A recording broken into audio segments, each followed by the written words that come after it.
ಎಲ್ಲರಿಗೂ ನಮಸ್ಕಾರ.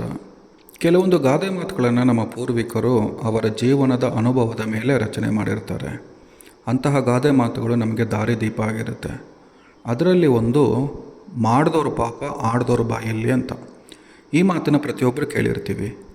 ಆದರೆ ಇದರ ನಿಜವಾದ ಅರ್ಥನ ಈ ವಿಡಿಯೋದಲ್ಲಿ ಒಂದು ಸಣ್ಣ ಕಥೆಯ ಮುಖಾಂತರ ತಮಗೆ ತಿಳಿಸ್ತೀನಿ.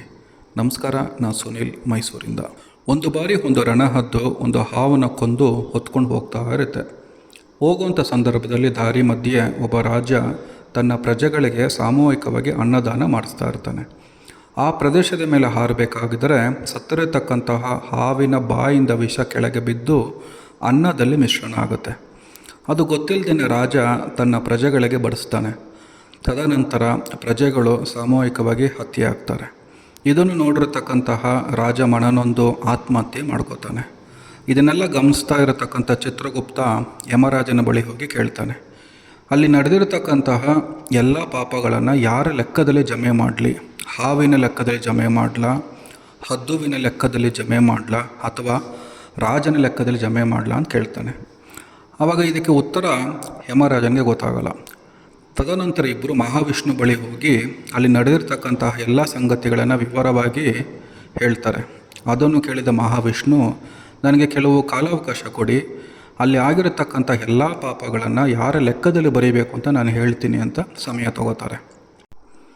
ಸ್ವಲ್ಪ ಸಮಯದ ನಂತರ ರಾಜನ ಮಗ ಯುವರಾಜ ತನ್ನೆಲ್ಲ ಪ್ರಜೆಗಳಿಗೆ ಸಾಮೂಹಿಕವಾಗಿ ಅನ್ನದಾನ ಕಾರ್ಯಕ್ರಮನ ಹಮ್ಮಿಕೋತಾನೆ.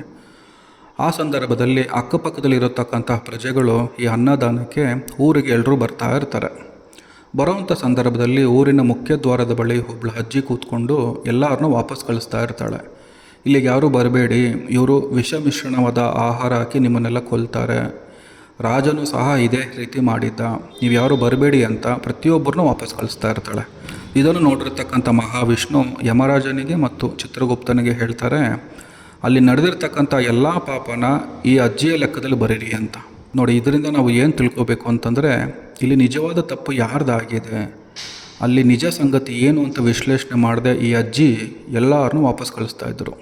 ಅದೇ ರೀತಿ ನಾವು ಜೀವನದಲ್ಲಿ ಅಷ್ಟೇ ಬೇರೊಬ್ಬರು ಜೀವನದಲ್ಲಿ ಏನು ನಡೆದಿದೆ, ಏನಾಗಿದೆ ಅಂತ ಸರಿಯಾಗಿ ಗೊತ್ತಿಲ್ಲದೇ ಅವ್ರ ಬಗ್ಗೆ ಕಮೆಂಟ್ ಮಾಡೋದು, ಅವ್ರ ಬಗ್ಗೆ ಕೆಟ್ಟದಾಗಿ ಮಾತಾಡೋದು, ಅವ್ರ ಬಗ್ಗೆ ಚಾಡಿ ಹೇಳೋದು, ಬೇರೆಯವರ ಮನಸ್ಸನ್ನ ನೋಯಿಸೋದು, ಈ ರೀತಿಯಾದ ಹಲವಾರು ಸಂಗತಿಗಳನ್ನು ನಾವು ಮಾಡ್ತಾ ಇರ್ತೀವಿ. ಆ ರೀತಿ ಮಾಡಿದಾಗ ಅವರು ಮಾಡಿರ್ತಕ್ಕಂಥ ಎಲ್ಲ ಪಾಪನೂ ನಮ್ಮ ಲೆಕ್ಕದಲ್ಲಿ ಜಮೆ ಆಗುತ್ತೆ. ಈ ಒಂದು ಕಥೆಯಿಂದ ನಾವು ಏನು ತಿಳ್ಕೊಬೇಕು ಅಂತಂದರೆ, ನಾವು ಬೇರೆಯವ್ರ ಬಗ್ಗೆ ಕಮೆಂಟ್ ಮಾಡೋಕ್ಕಿಂತ ಮುಂಚೆ 1000 ಬಾರಿ ಯೋಚನೆ ಮಾಡಬೇಕು ಮತ್ತು ಅವರ ನಿಜ ಜೀವನದಲ್ಲಿ ಏನಾಗಿದೆ ಅಂತ ನಾವು ಅರ್ಥ ಮಾಡಿಕೊಂಡು ನಂತರ ಅದರ ಬಗ್ಗೆ ನಾವು ಸಹಾಯ ಮಾಡಬೇಕು.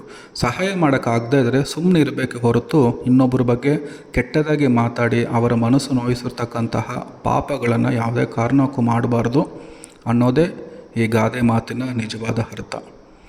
ಎಲ್ಲರಿಗೂ ಈ ಒಂದು ಕತೆ ಇಷ್ಟ ಆಗಿದೆ ಅಂತ ಅಂದ್ಕೋತೀನಿ. ಎಲ್ಲರೂ ಚೆನ್ನಾಗಿರಿ. ಜೈ ಶ್ರೀರಾಮ್, ಜೈ ಭುವನೇಶ್ವರಿ.